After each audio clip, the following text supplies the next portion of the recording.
नमस्कार साथियों, स्वागत है आप सभी का। तो आज की क्लास आप लोगों के लिए काफ़ी महत्वपूर्ण होने वाली है, क्योंकि आज की क्लास में जो प्रश्न लिए गए हैं वो हिंदी की परीक्षा के लिए काफ़ी ज़्यादा महत्वपूर्ण प्रश्न हैं। तो आप सभी आज की क्लास को ज़रूर देखिएगा, और जो भी विद्यार्थी चैनल पर नए हैं या पहली बार क्लास ले रहे हैं वो चैनल को सब्सक्राइब जरूर कर लें, क्योंकि इसी तरह के महत्वपूर्ण प्रश्न चैनल पर डेली कराए जाते हैं। तो चलिए आज की क्लास को शुरू करते हैं और देखते हैं पहला प्रश्न। तो देखिए, पहला प्रश्न है, राजभाषा आयोग का गठन किस वर्ष हुआ? तो आपको बताना है कि राजभाषा आयोग का गठन किस वर्ष हुआ था। तो यहाँ पर ऑप्शन सी सही हो जाएगा। 7 जून 1955 में राजभाषा आयोग का गठन किया गया था। ध्यान से देख लीजिएगा, क्योंकि यहाँ पर तारीख में गड़बड़ी हो जाती है। 5, 9, 7, 18 दे रखा है, तो यहाँ पर राइट आंसर हो जाएगा 7 जून 1955 को राजभाषा आयोग का गठन किया गया था। अब इसके बाद देखिए नेक्स्ट क्वेश्चन देखते हैं। निम्नलिखित रचनाकारों का सही अनुक्रम है। तो देखिए, इसी तरह के प्रश्न आपसे परीक्षा में पूछे जाएंगे। निम्नलिखित रचनाकारों का सही अनुक्रम आपको बताना है। ऑप्शन दिए गए हैं जयशंकर प्रसाद, सुमित्रा नंदन पंत, सूर्यकांत त्रिपाठी निराला और महादेवी वर्मा। आप जन्म वर्ष के आधार पर भी इस प्रश्न को कर सकते हैं। तो देखिए, जयशंकर प्रसाद का जन्म मैं आपको बता दूं कब हुआ था, 1889 में। इसके बाद अगर बात की जाए सूर्यकांत त्रिपाठी निराला की, तो 1899 में उनका जन्म हुआ था। सुमित्रा नंदन पंत की बात की जाए तो सन 1900 में उनका जन्म हुआ था। और महादेवी वर्मा जी का जो जन्म है सन 1907 में हुआ था। तो इस प्रश्न का जो सही उत्तर हो जाएगा ऑप्शन सी। जयशंकर प्रसाद का जन्म 1889, निराला जी का 1899, पंत जी का 1900 और महादेवी वर्मा का 1907। तो इस प्रश्न का सही उत्तर हो जाएगा ऑप्शन सी। अब इसके बाद देखिए नेक्स्ट क्वेश्चन देखते हैं। अखिल भारतीय हिंदी संस्था संघ की स्थापना किसने की थी? अखिल भारतीय हिंदी संस्था संघ की स्थापना किसने की थी? परीक्षा के लिए इंपोर्टेंट प्रश्न है। विकल्प देखिए, महाराष्ट्र सरकार ने, मध्य प्रदेश सरकार ने, भारत सरकार ने या आंध्र प्रदेश सरकार ने। तो देखिए, अखिल भारतीय हिंदी संस्था संघ की जो स्थापना की थी भारत सरकार ने की थी। तो ऑप्शन यहाँ पर सी सही हो जाएगा। ठीक है, याद रखिएगा, अखिल भारतीय हिंदी संस्था संघ की स्थापना भारत सरकार के द्वारा की गई थी। अब इसके बाद देखिए नेक्स्ट क्वेश्चन देखते हैं। अमृतलाल नागर ने किस उपन्यास में बूंद को व्यष्टि और समुद्र को समष्टि के रूप में प्रस्तुत किया है? विकल्प दिए गए हैं, पत्थर अलपत्थर, बूंद और समुद्र, टूटा टी सेट या विश्वास का बल। तो देखिए, अमृतलाल नागर जी ने किस उपन्यास में बूंद को व्यष्टि और समुद्र को समष्टि के रूप में प्रस्तुत किया है? तो इस प्रश्न का सही उत्तर हो जाएगा ऑप्शन बी, बूंद और समुद्र। इस रचना के, इस उपन्यास के लेखक अमृतलाल नागर जी हैं, याद रखिएगा। और इस प्रश्न का भी सही उत्तर ऑप्शन बी हो जाएगा। ये भी प्रश्न आपकी परीक्षा के लिए काफी महत्वपूर्ण प्रश्न है। अब इसके बाद देखिए नेक्स्ट क्वेश्चन देखते हैं। रसिक संप्रदाय के प्रवर्तक हैं। तो देखिए, ये भी प्रश्न काफी महत्वपूर्ण प्रश्न है आपकी परीक्षा के लिए कि रसिक संप्रदाय के प्रवर्तक कौन है? रामचरण दास हैं, हित हरिवंश, जीवाराम या अग्रदास। तो ध्यान से देख लीजिएगा, रसिक संप्रदाय के प्रवर्तक हैं अग्रदास। ऑप्शन डी यहाँ पर सही आंसर होगा। रसिक संप्रदाय के प्रवर्तक या संस्थापक आपसे पूछा जाए तो क्या आंसर होगा? अग्रदास। ठीक है, ध्यान से देख लीजिए। अब इसके बाद नेक्स्ट क्वेश्चन देखते हैं। ज्ञान बोध के रचनाकार हैं। तो आपको बताना है कि ज्ञान बोध कृति या रचना के लेखक कौन है? कबीर दास हैं, दादू हैं, मलुक दास या श्रीचंद। तो देखिए, ज्ञान बोध रचना को किसने लिखा है? तो यहाँ पर इस प्रश्न का सही उत्तर हो जाएगा मलुक दास ने।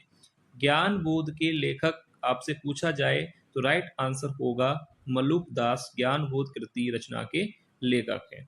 अब इसके बाद नेक्स्ट क्वेश्चन देखते हैं। हिंदी साहित्य सम्मेलन के प्रथम अध्यक्ष कौन थे? तो आपको बताना है कि हिंदी साहित्य सम्मेलन के पहले अध्यक्ष कौन थे? शुक्ल जी थे, मदन मोहन मालवीय, श्याम सुंदर दास या हजारी प्रसाद द्विवेदी। तो देखिए, ये भी प्रश्न आपकी परीक्षा के लिए काफी महत्वपूर्ण प्रश्न है। हिंदी साहित्य सम्मेलन के पहले अध्यक्ष, तो देखिए इस प्रश्न का सही उत्तर हो जाएगा ऑप्शन बी, मदन मोहन मालवीय इस प्रश्न का सही आंसर होगा, जो कि हिंदी साहित्य सम्मेलन के पहले अध्यक्ष थे। ठीक है, ऐसे ही प्रश्न आपसे परीक्षा में पूछे जाएंगे।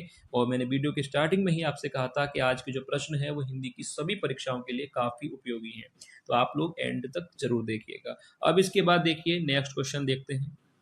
भारतीय पुनर्जागरण का जन्मदाता माना जाता है।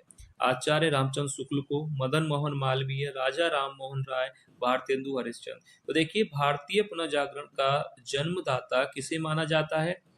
सरल प्रश्न है, यहाँ पर सही हो जाएगा ऑप्शन सी, राजा राम मोहन राय को। ठीक है, याद रखिएगा भारतीय पुनर्जागरण का जन्मदाता किसे माना जाता है? राजा राम मोहन राय जी को। अब इसके बाद देखिए नेक्स्ट क्वेश्चन देखते हैं।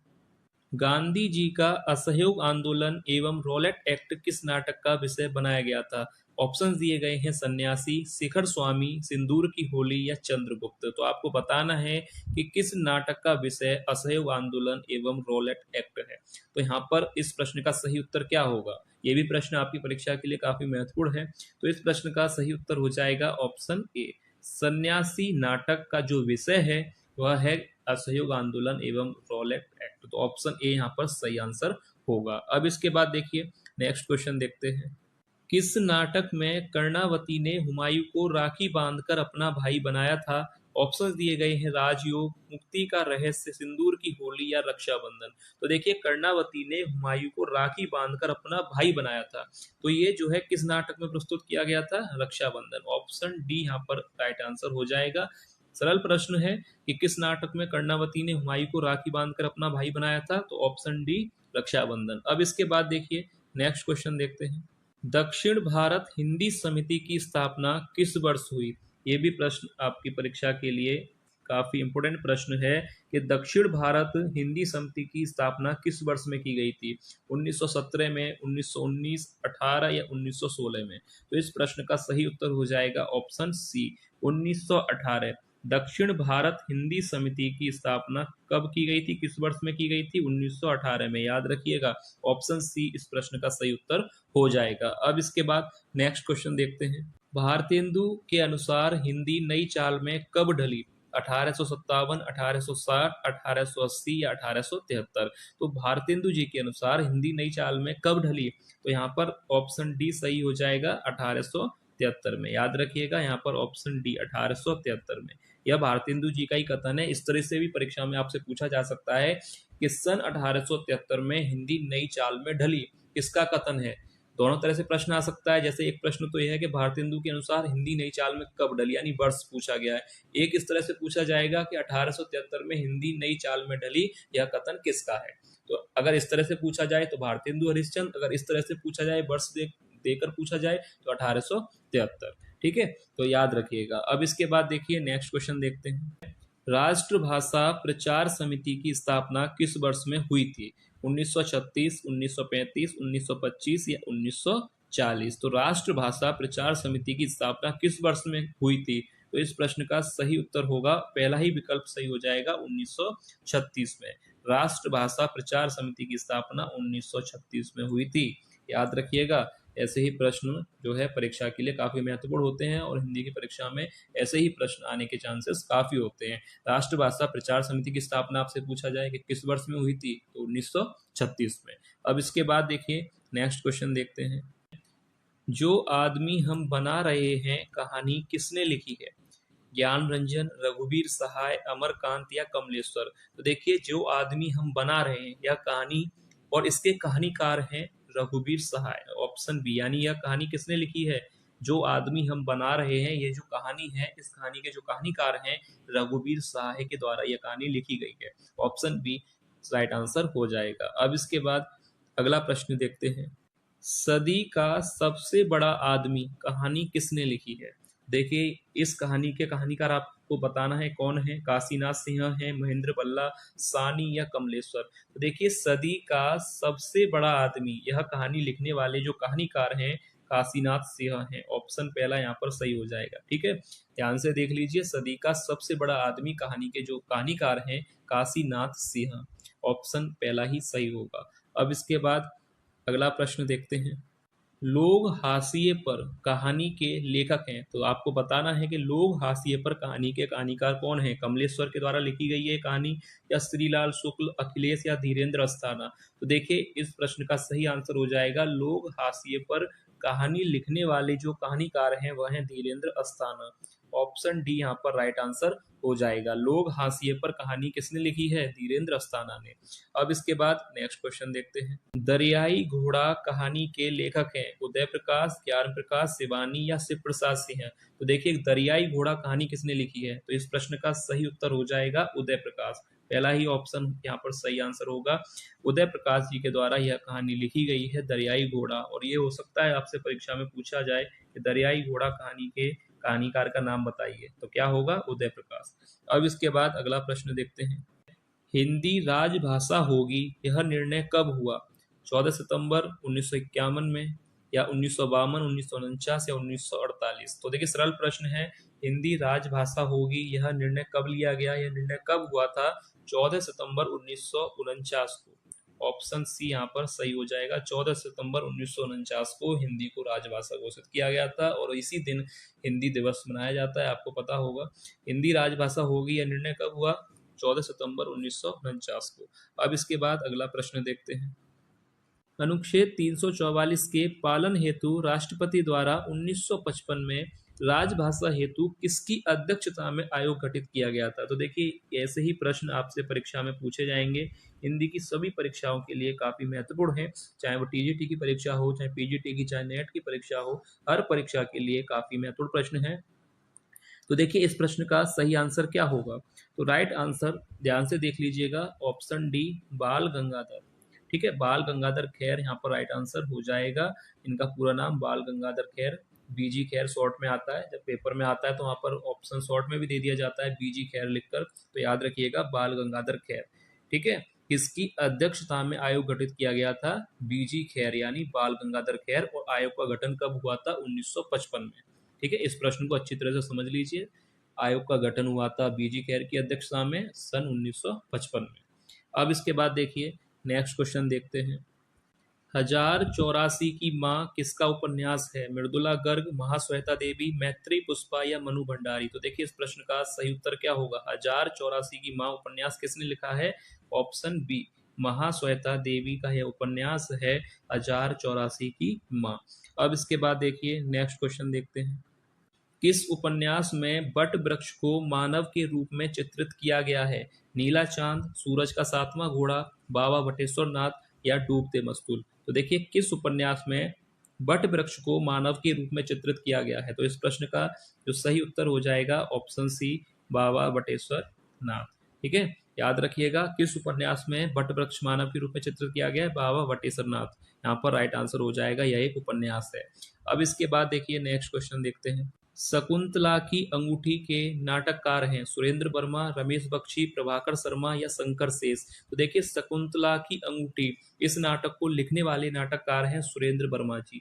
ऑप्शन पहला ही यहाँ पर सही हो जाएगा। शकुंतला की अंगूठी नाटक को किसने लिखा है? सुरेंद्र वर्मा ने। अब इसके बाद नेक्स्ट क्वेश्चन देखते हैं।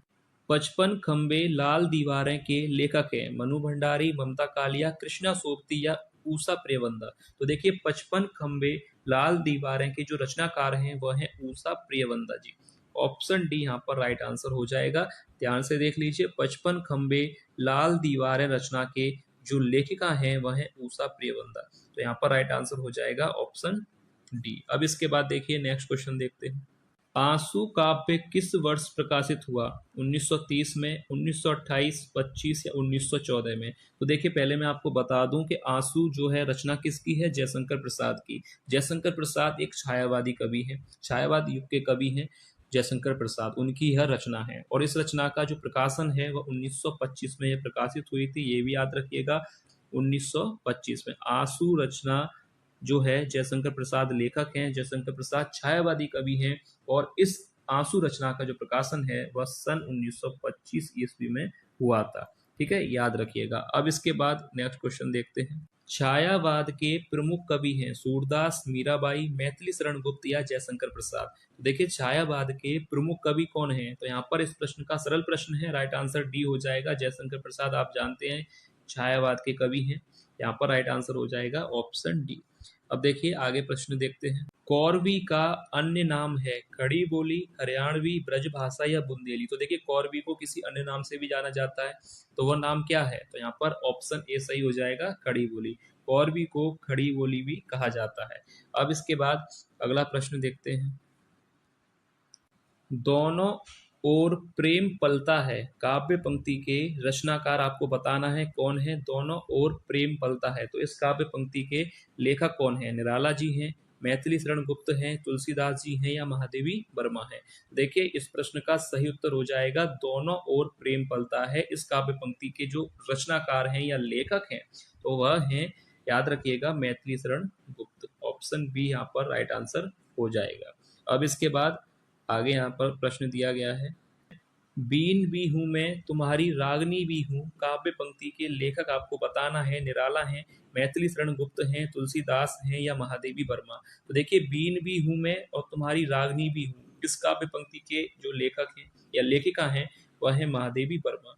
ऑप्शन डी यहाँ पर राइट आंसर हो जाएगा। पंक्ति ध्यान से पढ़ लीजिए कि बीन भी हूं मैं, तुम्हारी रागनी भी हूं, इस काव्य पंक्ति को लिखने वाली लेखिका है महादेवी वर्मा जी। अब इसके बाद देखिए नेक्स्ट क्वेश्चन देखते हैं। हित सरिस धर्म नहीं भाई, काव्य पंक्ति के लेखक आपको बताना है कि परहित सरिस धर्म नहीं भाई, काव्य पंक्ति जो है किसने लिखी है? निराला जी ने, मैथिली शरण गुप्त ने, तुलसीदास ने या महादेवी वर्मा ने। तो यहाँ पर राइट आंसर हो जाएगा ऑप्शन सी। यह पंक्ति, काव्य पंक्ति किसकी है? तुलसीदास जी द्वारा लिखित है कि परहित सरिस धर्म नहीं भाई। यह काव्य पंक्ति को लिखने वाले लेखक हैं तुलसीदास जी। अब इसके बाद देखिए नेक्स्ट क्वेश्चन देखते हैं। सीलवती सुरेंद्र वर्मा के किस नाटक की पात्र है? सेतुबंध, सूर्य की अंतिम।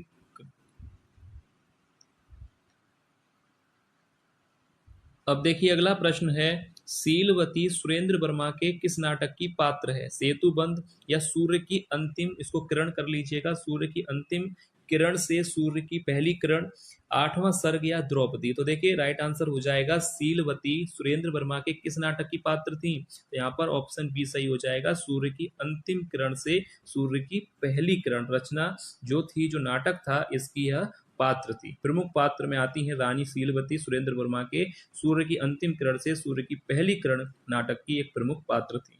अब इसके बाद अगला प्रश्न देखते हैं। वेद में बखानी तीन लोकन की ठकुरानी, इस पंक्ति के लेखक आपको बताना है कि वेद में बखानी तीन लोकन की ठकुरानी। तो यहाँ पर राइट आंसर क्या होगा? यह पंक्ति किस लेखक की है? केशव दास, चिंतामणि, भिखारी दास या सेनापति। तो देखिए इस प्रश्न का सही उत्तर हो जाएगा ऑप्शन डी, सेनापति की यह पंक्ति है, यानी उनके द्वारा लिखित है कि वेद में बखानी तीन लोकन की ठकुरानी। तो इस पंक्ति को लिखा है सेनापति ने। अब इसके बाद देखिए नेक्स्ट क्वेश्चन देखते हैं।